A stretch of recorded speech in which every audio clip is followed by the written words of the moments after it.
Get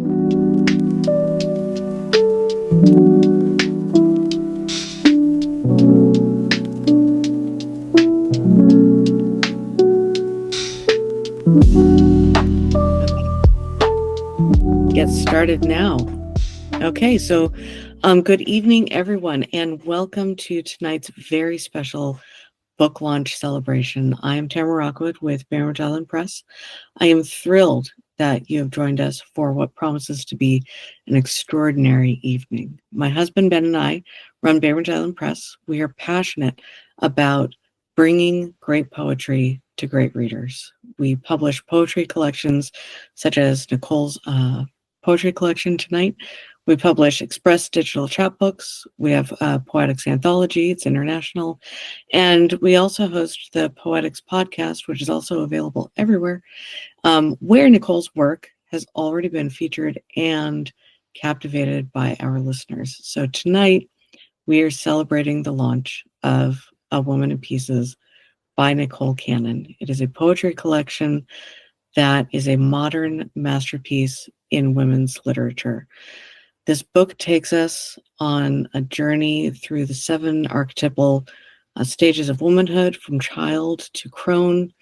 It's unlike anything that we have read before. So I am honored to introduce our interviewer for tonight, Michelle Burack, who will be guiding us through this intimate conversation with our poet of the evening, Nicole Cannon. And tonight, we're going to let Michelle and Nicole take it away for what I know is going to be a deeply moving exploration of this remarkable work. So, Michelle, the stage is yours. Nicole's voice, reading some of the works and kind of talking about the process behind how it came to be.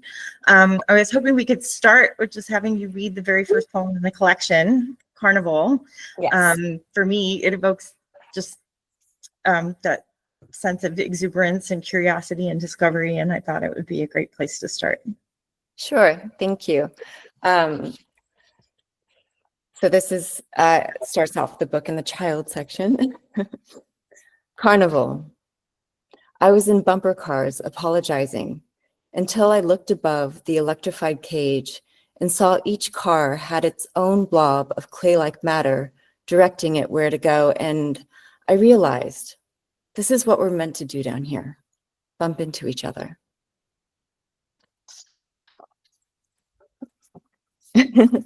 We bump into each other a lot. Yeah. And I think for a really long time, I was beating myself up over that because I was worried about hurting people or getting hurt. So I was not sure how to navigate that whole, how do I be, how do I interact? How do I bump into somebody else without not shifting their karma or affecting them in a way that might change their trajectory and send them hurling out into space. So that was kind of where that came out of. Yeah. So the book is organized around the feminine archetypes, and I was hoping you would talk about the process of just putting the book together. And then as we were talking about the interview, you also drew my attention to the fact that each archetype in the book is also associated with a chakra. So just talk about the process of how you decided to organize this and where the material came from. Great. So this is 10 years of writing, and I was finally encouraged to put it all together in one collection, and structure eludes me, which is probably why I'm drawn to poetry, because I like how there's an ambiguity in poetry. So there's an exercise that my teacher does, Jack Grapes, and instead of just using the 12 archetypes, the Jungian archetypes, he uses the female archetypes. And in that exercise, you embody the energy of the different female archetypes and you write from that place. Well, I kind of reverse engineered that because I wasn't quite sure how to create a structure around all of these poems I had written. And so I was like, well, let me just use the archetypes as a scaffolding. And I sorted them out. I was like, well, this is very child innocent. And this one is very mother wisdom. And the Huntress poems were all of my seeking poems. And I was like, okay, I'm just going to use this as a loose structure of how these poems fit together. And then I realized in doing that, that it created a narrative. And I didn't know that within my work, because the work is just so scattered and talking about this and that at different times in my life, that I didn't know that if I put all of the ones that came from the place of innocence in the beginning, and I moved through the different stages of my own personal evolution into crone, that there would be sort of a narrative arc that followed through. And then when I was in India, speaking of the chakras, I realized that the short poems that I have at the beginning of each chapter, I had originally written those as chakra poems. And I realized how they lined up perfectly for each of the chapters. Like child is the Muladhara chakra, which is very much the base chakra and about survival. And so we had the line drawings just as a little hint and suggestion of that energy that is informing those chapters.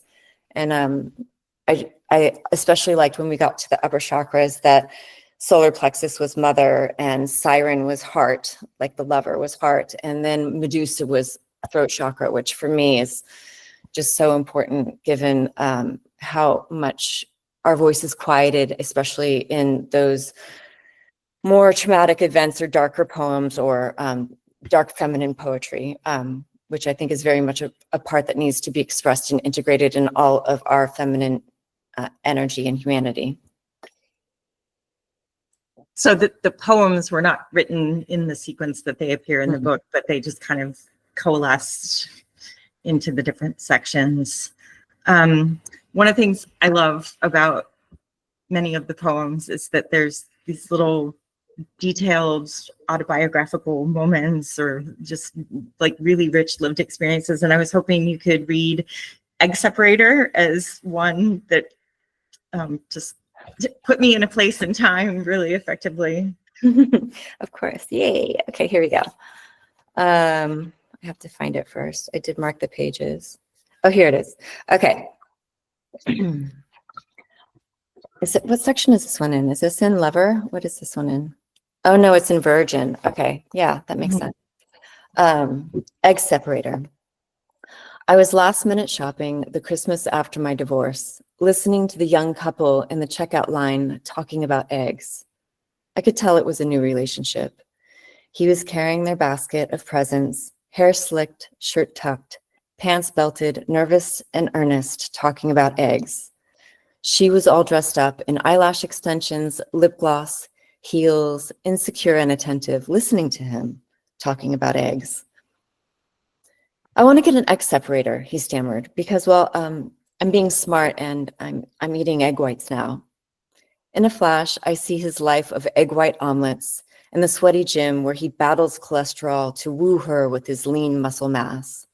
Oh, she says, hinting she knows her way around the kitchen. You can use the shells to do that too. I see their future with kids and bills, the last minute purchases, and no more talks about eggs. She'll just take the unnecessary items out of their basket, put them back without a word. But in this moment, he's sincere and she is devout. And I think maybe this is what love is about. Just hanging out, talking about eggs.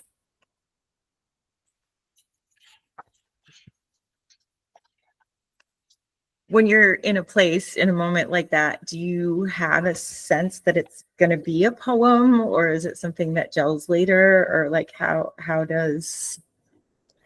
I think that has happened with that one, not particularly. I think it was a moment that just stuck with me as being significant in an awareness that I had, so that when it came time to write, I was like, well, let me talk about this thing and let me see if I can grab the essence of my discovery in that moment. But there are other times where an event will happen and I'm like, oh, this is a poem, and I hope I can kind of capture it and encapsulate it, and not only speak to the emotions of the poem, but also the energy of it, especially in some of the more esoteric poems. You know, when I was in India, I had this like very profound experience being in a temple, and it was so transcendent. I was like, how do I bring all of this down into like a 3D consciousness? And luckily, you know, the ADHD pattern recognition. When I sit down to write, my subconscious just throws, oh, and it's like that. No, it's like that. So I can add a bunch of other examples or concepts to try to flesh out the feeling state. Was there one that you wanted to read that was kind of that more esoteric flavor, or did you want to save that? I think we had talked about, oh, well, you know, like what's like my favorite poem, like Earthly Cravings. That's one of my favorite poems I wrote. And that came from, you know, during COVID, Celeste, who is a biology major, had to watch a documentary about the dying coral reefs. And she's an avid scuba diver. And she also got me into scuba diving. And the coral reefs are just absolutely beautiful. And it was devastating watching this documentary about how they're dying and they're being, algae is growing over them. And then I had this moment of going like, okay, wait a second. Like in 100 years, when all the coral is dead, maybe people will be like awing at the beauty of algae, and like, who am I to decide what's beautiful? So I'm going to read that one. But that's kind of an idea of what I'm talking about, where a poem will just work on me and I'm like, how do I bring this into form? So this is Earthly Cravings. I'm done contemplating the meaning of life. All of my seeking has been to reach a boundless state of intense stillness while coral reefs die. Rising temperatures in the sea bleach white varietal gardens of colorful beings and cover them in algae. Men in power deny, so why spend time trying to determine what purpose existence serves? Who am I to ascribe value or meaning when God doesn't differentiate? Doesn't he love all of his creation equally? Life is life, whether coral or algae. Algae can be seen as beautiful too. Sagan said we are a way for the cosmos to know itself. God reaches out to touch the hand of man. I can't help think God is a narcissist. A blue whale's heart slows 2 beats per minute when it dives deep into the sea. The red light of Betelgeuse ebbs and flows, yet Orion still wields his mighty club.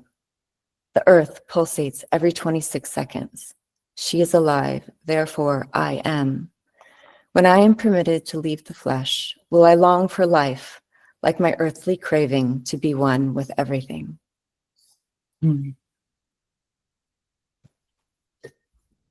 That one in particular is in conversation with Andrea Gibson's poetry, and we just lost her, and I keep imagining her being in the everything and, you know, all of the gifts of her words. And so like I feel like you both speak so beautifully to that tension between craving all of the things that you can access when you're not trapped in 3D flesh, while also trying to relish what it is that we get to have when we're here as meat, right? Yeah. Yeah, I think that, yeah, I have a lot to say about that, but I know we're short on time, so maybe that's a different conversation. Well, so I do want to push this into the like challenging area a little bit. Just, you know, there's a lot of heavy stuff in the book of relational conflict with your ex-husband, sexual abuse in childhood, parental abandonment. There's a poem that talks about your developing awareness of racism, and there's a lot of courage to put some of that stuff out into the public eye. And I just would love to hear you talk a little bit about kind of, yeah, your decision process about what to share. Yeah. So as I was talking about the ambiguity of poetry, I think when I was first starting out, I liked that because I could kind of hide more. And then as my voice developed, or I felt more confident in my voice, I found that there was more truth in my vulnerability. And I think I got less afraid to speak that truth and share that truth. For me, I think that, you know, art is very personal and intimate, at least the art that I respond to. So in choosing to share certain things that, you know, the confessional poems, as I like to call them, that I read sometimes and I just cringe, but at the same time, I don't know that there's much growth when, for me, I'm not able to actually acknowledge where I am at. And so in like learning about racism or some of the other poems that are very confessional, it's almost like a foundational point for which I am trying to grow beyond. And in naming the thing, you know, I during Black Lives Matter, I was like, I'm not racist. And then I saw the little micro things that I wasn't even aware of. And then I went back into my past and I was like, oh yeah, that's been there that whole time. And although I don't necessarily see myself as a racist person, I can see how there have been ways that I've participated in racism. And I feel like the only way to grow beyond that is to acknowledge where I'm at. Because to deny that for me is just more kind of spiritual bypass, I guess is the word I'd like to say about it. In the poems where you're really excavating some of the old stuff from childhood, do you feel like that started as more like reflective writing, trauma processing, or was it intentional? Were you intending it to kind of be creative work for the public eye at the moment that you were writing it? Yeah, I don't think I was ever going to share any of my poems ever. And then I had a very dear friend who was very encouraging of me to put a book together. And that was in 2020. And it took me, on his encouragement, I started putting my poems on social media. And I was getting a response from them. And I obviously put the ones that were a lot more palatable on social media at first. And then I got a little bit more risky and a little bit more daring and a little bit more bold in what I decided to share. And it was still received with empathy and understanding. And so I think that made me more, I don't know, encouraged to share more. And then as far as like writing them, so I guess writing them from that place was not like, oh, I'm going to write this and put this out in the world. It's much more like just exploring my own understanding of what had happened. And yeah, like for a while, I think it was a little bit of a spiritual bypass, the like actual diving into the actual trauma, and then my seeking the boundless state as a way of getting away from it. And so then merging the two of those together and bringing the healing to those places, I think through speaking on my experiences, then I was able to like not do the spiritual bypass thing and just be like, oh no, this is actually really nice to be able to express this and maybe have communion with other people who have suffered from similar traumas or can relate. Yeah, I think it's important to talk about the title of the book and how that came about and the tension between acknowledging the things that have happened that have shaped us with rough edges and the sense of wholeness that can come through that as well. Yeah, I was a little bit nervous about titling the book A Woman in Pieces, which is also the title of one of the poems in there, which is more trauma informed, because I didn't want the poetry book to come across as, oh, this is a poetry book about a woman who's broken. You know, it's very much a poetry book about coming to understand all of the parts that make up the whole being versus it being like, you know, I'm falling apart. So the pieces is all of the pieces that make up the whole, versus it being brokenness. So yeah, there's that part of it. And then what was your second part of the question? So you were going to read Primal Urges as oh yeah, okay. So like I think also in doing that in writing about like all of these things that happened and then reflecting on these are the behaviors that came out of all of these things that happened, then I think that allowed for an understanding of what it means to be whole and how to move out of those choices or decisions or patterns. So one of the poems that came out of that was Primal Urges. Primal Urges. The wild woman that resides in my genes remembers anointing your cutaneous wounds for protection, meat, and a child. Do not call me from the wounded place. She will no longer rise to meet you and lick your scars to soothe my own. You may call me whole. We will meet again in the boundless place. And that one's in the Crone section. That's in Crone, yeah. So the Crone was more about like all of the learnings from everything that came before it. Like Huntress is very much like my seeking poems, my like trying to find answers inside of myself versus like the external waiting for the answers to come to me. And so then Crone is much more about, oh, and this is what I learned from all of that. I don't want to overemphasize the mother archetype, but some of my favorite poems are, just carry that sense of maternal nurture, and also poems that speak to kind of the absence of mother and I guess this is the time to disclose that we're sisters, so I'll say our My sister. A little bit of a connection there.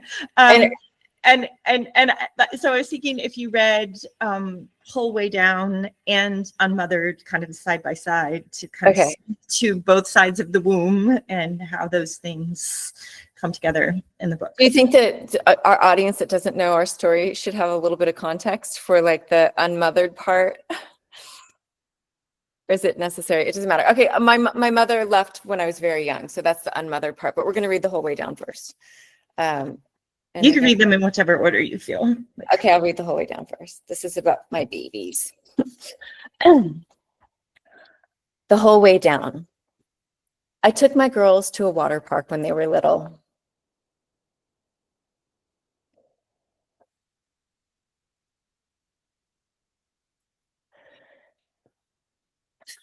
My oldest wanted to go on a big girl slide called the Black Hole. It was a giant enclosed black tube that spiraled down forever. My youngest is terrified of the dark. She took one look at the water rushing into the gaping mouth of the black abyss and refused to get in the raft. I promised I would hold on to her the whole way down. The three of us got in and huddled to one side of the raft. We screamed and laughed and sloshed and spun and wobbled in the pitch black, down, down, down the spiral slide until we burst through the bright white light of the day and plunged with a splash into the lucid pool below. I have this image of Americans in the Midwest wearing hazmat suits, sweeping up ash and soot from nuclear fallout, while the Tangerine Man broadcasts from his underground bunker, bragging how unemployment and overpopulation are at an all-time low. I read it would take 33 minutes or less for an enemy ballistic missile to reach us. I hope it's my week with the kids if the bomb goes off. I hope we're just about to sit down for dinner when every smartphone in the world sounds an alarm in unison, warning us to take cover. No phones at the dinner table, I'll remind them. Turn them off. And we'll hold on to each other the whole way down.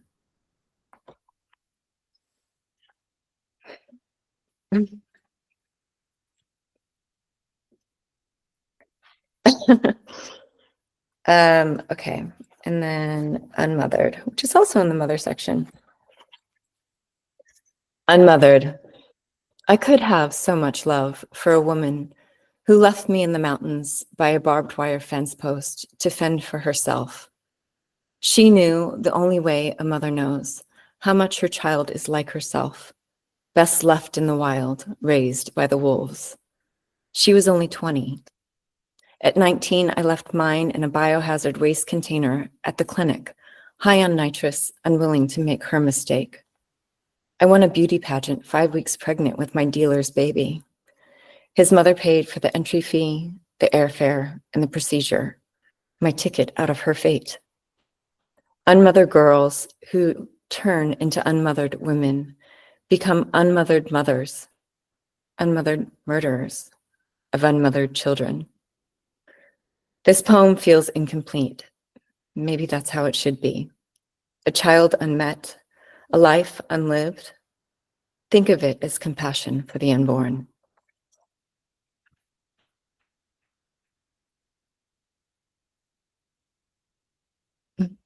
I feel love in both of those poems, and I think they really they kind of really pull forward how much you can love both in the flesh and not in the flesh. Yeah. And like, it always just strikes me like mother's wombs are what pull things from the not material into the material. And, you know, we all have mothers to some extent or another, but we don't all become mothers. And so, you know, just the way that your poems speak to that really spoke to me as I'm grappling with, you know, my own life story and how much motherhood has played a big role in the shape that my life took in unexpected ways. And then, you know, and then what I love is that you get to integrate beyond just this kind of archetypal role for women in society that's becoming even more shoved down our throats, to, you know, to speak to the unique wisdom that living the lives of women can offer everyone. Yeah, thank you. I think also in the mother section, there's a couple of poems in there about how much, you know, this is solar plexus chakra, also that chapter, and how much identity is around mother and nurturing, just as being in a feminine body. And there's a couple of poems in there, I think, especially when I'm seeking the boundlessness state, or maybe spiritual bypass for not wanting to have to feel the suffering or the trauma. But there's a few poems in there where it's like trying to really deconstruct identity as woman and mother. And like, that would be what would finally set me free from being in a body. Because I feel so identified with nurturing and my femininity as a nurturer and stuff. So there's an exploration of the esoteric and even that identification. There, I'm just checking the time. It seems like we still have a pretty decent amount of time.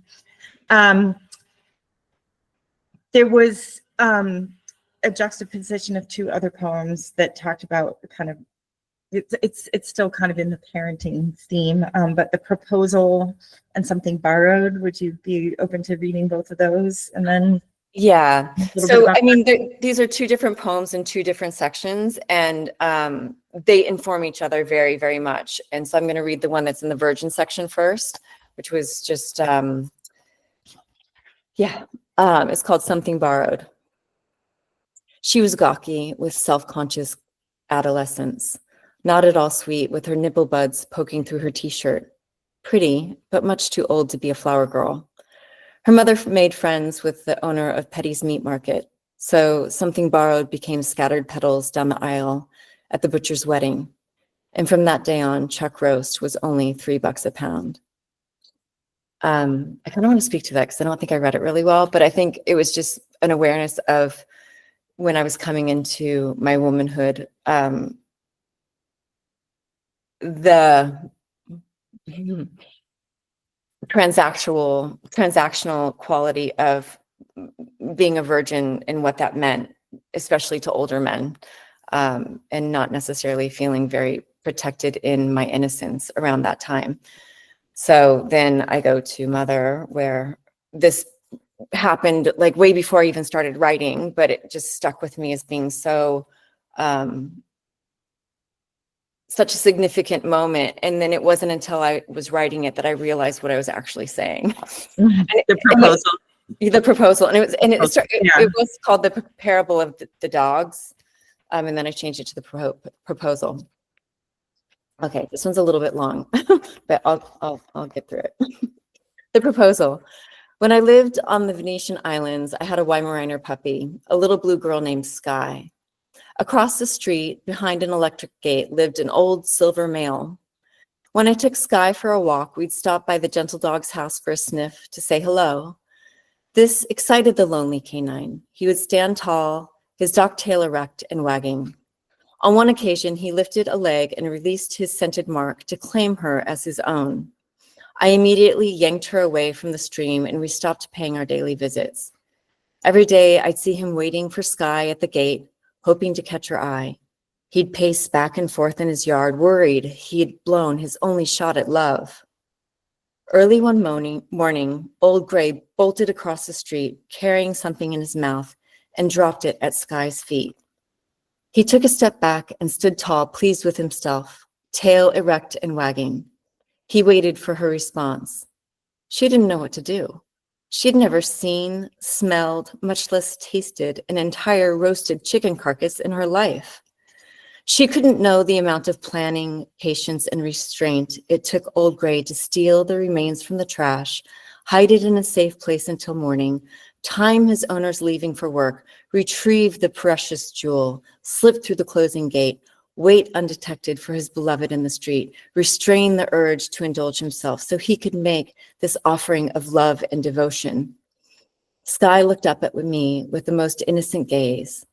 I have to admit, I was quite charmed by Old Gray's gesture. Even still, I scooped her up safely in my arms. "Don't worry, sweetheart," I said. "I'm not going to give you to him."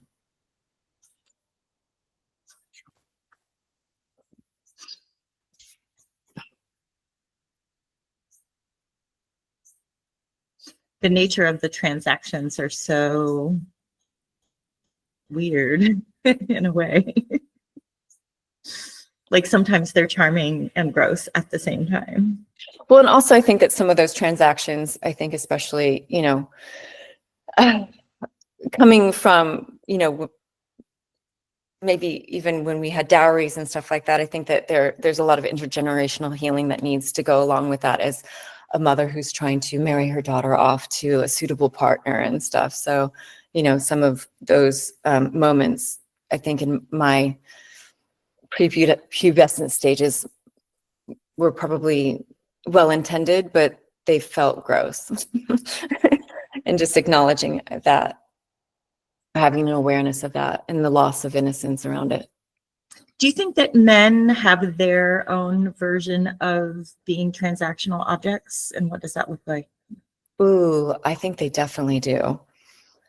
I think it has to do around how useful they are and how they will be able to provide. And so it's about, I think, their functionality and their value as a doer and a fixer and a maker of things. Yeah, I think there's definitely an objectification in that. We commoditize each other just in different ways. Yeah. Yeah. So this sections that to kind of take you, that where you're really finding your voice separate from the mother voice. We talked about Huntress when we were kind of prepping for this, and Me Versus Me was one of the poems we talked about you may be reading. So I thought if you read that, and maybe we could talk about that a little bit. Sure. And I definitely want to leave time for questions in case. Yeah. Yeah. Okay. Yeah. Do you want to do this as the last reading and then Yeah, that's okay. Yeah. Okay. Yeah. So this is Huntress, which is my seeking poems and turning inwards and understanding a lot. Excuse me. Me versus me.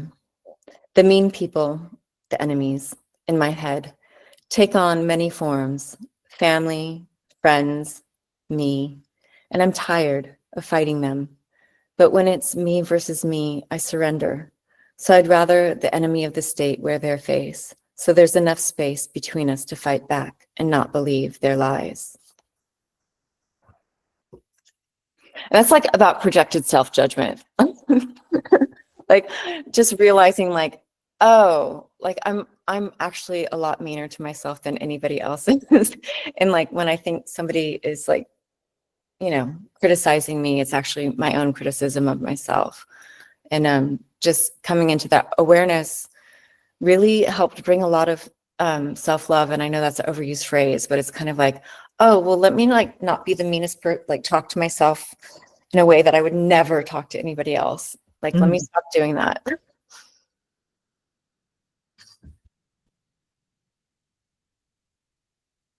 you want to see if Oh, people in the audience have questions? yeah. Does anybody have any questions or like have any, does anybody have any requests? Celeste, I see your hand. I just wanted to know, I've never asked, like, how long does it take you to write a poem? Does it like seriously vary, or like, is it common for you to kind of write it and then like check on it a day later, or is it kind of like a one and done thing? Okay, so I hate to say it, but lately, because oh God, this is so embarrassing. The ADHD thing is really tough for me. So I usually wait to the last minute before, like 2 hours before I'm going to class to read a poem. And I've been, accumulating. I've been gathering the whole week. So I kind of have an idea of what I want to write about. And then when I sit down to write, like there's this one poem, Welcoming the Witch, and it's the longest poem I've ever written because I write very short poems. And a series of events had happened and I knew I wanted to talk about it, but I didn't know how to talk about it. And class was like an hour, or the end of class was like an hour, and I was like, fuck, I got to write something. And so I just sat down, and luckily, like all of the pieces just came together, and I was able to kind of cut and paste and move and stuff like that. And then once it's done, it's kind of done. I'll read it like and make sure it makes sense. And then in this collection, I worked with quite a few editors. Maureen actually helped me a lot. And there was another lovely woman, Isabel, gosh, I can't remember her name, that helped. And then also when you read in class, you get a lot of amazing feedback from the other Jack Grape students. And that also really helps you take out what's unnecessary in craft, or like hone down what it is that you're actually trying to say. So yeah, for me, a poem can take anywhere from an hour to, like, I'm working backwards. I would say like 30 minutes to like 90 minutes. And then I'll kind of cut and paste and revise later, but once it's done, it's pretty much done. Natasha typed a question in the chat. I'll just read it out loud real quick.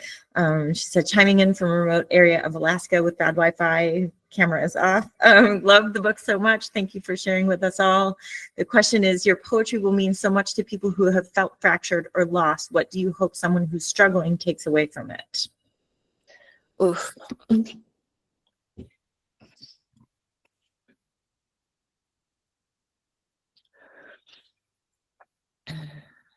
I think it's so easy to try to run away from the difficulty that life throws at us. And I think our wholeness depends on us experiencing everything, the pain and the anger and the rage, like all of it, I think there are some emotions that are way more acceptable for us to talk about, for us to express, for us to write about. We want to be so such a good girl and so palatable and likable and stuff, that I think that we shy away from some of the more difficult things that life invariably throws at us. And so I think I hope that they find solace, that some of my words might speak to their experience, even if the experience is not the same, that they give them hope that there is, light on the other side of that darkness. And yeah, just a sense of community.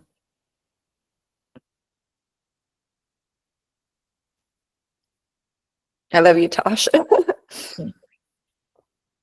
Is there a section, like if you were to pick one of the sections, do you think that there's one that does that work in particular?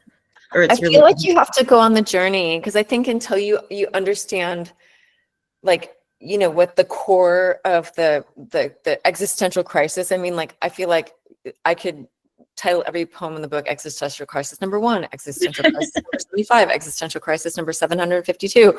I think that there's like a certain, first of all, there was like not a sense of self at the beginning anyway. And then there's a certain unraveling that happens and a putting back together and an unraveling and putting back together.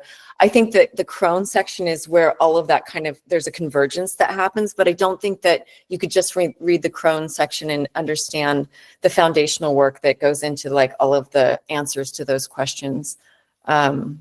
So if somebody's picking this up for the first time, would you want them to like start at the beginning and read kind of sequentially? I'm a notorious just like flip it open and read at random kind of person, but maybe that's not the best strategy for this so one. my strategy was always Bible dips. Like I would always just do Bible dips. So I feel like a poem finds you right at the right time. Like I think that the right poem finds you at the right time. But then I was encouraged to read poetry books, especially from beginning to end. And I was like, oh, this is actually important because there is a narrative that's woven through. So I think that however you come to the work is great. I think that if you Bible dip in a poem like resonates with you and it makes you feel like you want to go from the beginning to the end, great. Obviously, you don't have to do it all in one setting. But I do think that each section informs the next in a certain way.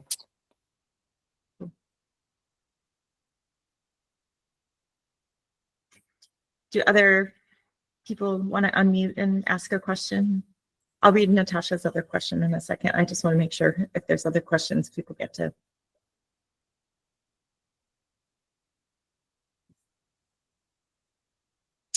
Joshua, are you able to unmute? Can you hear me? Yeah. So, is there any section or like any part of the book that you're specifically proud of that you'd like to talk about? Is it like okay to say I'm proud of the whole thing? Absolutely. For me, like, I struggled in school. I had ADHD, probably was like severely depressed. So for me to put something together like this and like realize in what it did for me as a writer, as an artist, is like closed a thematic question that I had been working with for the last 10 years. And it's like, oh, I can kind of finally stop asking that question. I can move on to other things. And it is still something that very much informs my everyday. So it's not like it's completely gone. I think also, not being able to have my voice and express myself and doing that and having it be received by people makes me feel really happy because I just, want people to relate or feel the work. So that makes me feel really good. I have my favorites, I have my favorites, but I think overall just the fact that I have a book. Like I can touch it. Like it's here. It's like it's my creative baby. She's out in the world. She's leaving the nest too. It's like it makes me really happy. I didn't realize how proud of myself I was until I had this dream where I told a mentor in the dream that I had a book, and she goes, "You must be proud of yourself." And I cried in the dream. I was like, "I am. I'm really proud of myself." I was like, "Oh, I guess this is a really big deal to me." I didn't even realize it until I had that dream. I was like, oh, fuck, I am proud of myself. It's so weird. Like, wow, I'm congratulating myself. Good job. Okay. Natasha asked if you could whisper one thing to the version of yourself who was living through the hardest parts of the story. What would it be? Okay. I had this meditation when I came back from India. And it was that the wiser part of myself, my older self, told my present self to talk to my younger self and tell her that she was going to be okay. And I really feel like I've had this really strong inner voice my whole life. And I feel like it was that moment that helped me get through those times. Like, how they say the past, present, and future is happening all at once. Mm-hmm. I really believe that, trusting the quiet voice, like trust the quiet voice. Like, don't be afraid to turn inwards and listen to the quiet voice until it gets louder and louder and louder and louder and louder. And then you can speak your truth. I think that would be the thing that I would tell her. Yeah.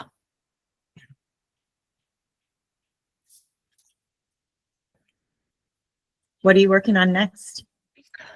Okay, so I am working on a series of shorts called the Ojai Chronicles that was about an experience I had with my children in Ojai the summer before Celeste left for college. I was having a dark night of the soul, trying to figure out how to navigate this next chapter, and so many weird things happen, and so I'm trying to weave it into this very weird series of shorts that I hope to direct. And then I have my comedy screenplay Tripping with Mom that I'm still shopping around. It's with a financier in at Caviar Films right now. I hope she's loving it. I might have a film coming up I'm not supposed to talk about, but we'll see. I might have a really nice part in a small film. And then I'm always writing poetry. Like I feel like poetry is the host of my creativity. You know, I love writing. I love like weaving that narrative and really listening and seeing the pictures and trying to like bring things down into like something that is relatable. That's fun for me. It's very different than film writing, though. Yeah, film writing is, you know, very structured, which is like, kill me now. But luckily, I'm a very visual storyteller, so I write like in the shots that I want to see. So then it makes it a lot easier because then it's just like my shot list and then what the characters need to say. Yeah. And then I have to plug it into the format of the screenplay. I know we're about to run out of time. Any last question?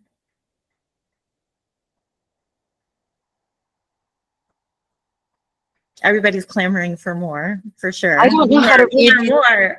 I want to read these messages. Oh, here we go. Here we go. Okay. The meeting schedule is about to end. Actually. Okay. Thank you so much, Kathy. Okay. Thank you so much, everybody. Oh my gosh, you're so sweet. I hope I can read these later because I didn't get to read these while we were doing it. So you guys, I just want to say thank you so much for being here. It means like so much to me that you guys showed up. Like, I can't even tell you. Yeah, thank you. Thank you so much. It's awesome to hear these with your voice, because like there's the voice in my head when I read it in the book, but you're a storyteller when you read them out loud, and it makes it even more deep. Thank God, because I have a tendency to read way too fast. Lisa can attest to that. Jack is always like, slow down. And I'm like, ah. So yeah, I'm glad that it came out like without it sounding too Awesome. Well, we need to give Michelle a huge round of applause because those were the best questions that helped us get to know Nicole better as a person and as a writer and as a creative person and as a human. And so, Michelle, thank you so, so much for My pleasure. Thank you. this. But also huge round of applause for Nicole because you have a book and it's your book and it's your poetry. And it's beautiful. Oh my God, are you kidding me? I'm like, when you said that you like the work and wanted to publish it, I was in tears. I was like, thank God. I'm so happy that I found you, you found me. And also, is Andrew still here? That Andrew connected us. Thank you, Andrew, if you're still here. Andrew. Yeah. Yeah, I'm so grateful. Forever, forever, forever grateful. Thank you. Diane Knox raised her hand. Let's see. Oh, are you there? Do you have one more question? Oh, I just saw that pop up. Okay, maybe it was a mistake. Diane, do you want to unmute? Was that a boo-boo, or did you want to? no, I can't unmute you. There you go. I love this. This was great. Thank you Yay. so much. Thank you so much for coming. I'm so glad Diane's here. She's one of my favorites. Mm-hmm. So thank you all so much for coming and supporting Nicole, for supporting poetry. We need more poetry. We need more words in the world. And this is how it's done is we support the poets by buying their book and we give the book to other people. We have this physical piece in our world. And so you can buy it anywhere. You can buy it on our website. It's international. Find more of her work. support her filmmaking. This book is representing exactly the kind of transformative poetry that Bainbridge Island Press is proud to bring into the world. And Nicole has created a modern spiritual path for women that will resonate for generations. So thank you all for coming. Thank you, Michelle. Thank you for Nicole. And thank you, everyone, for helping us to create something really, truly extraordinary. And I hope that everyone has a wonderful, safe night and keep writing. Thank you, Tamara. Thank you, Ben. Absolutely. And thank you for everybody. If I didn't say hi to you individually, I see you all and I'm so grateful you're here. Thank you.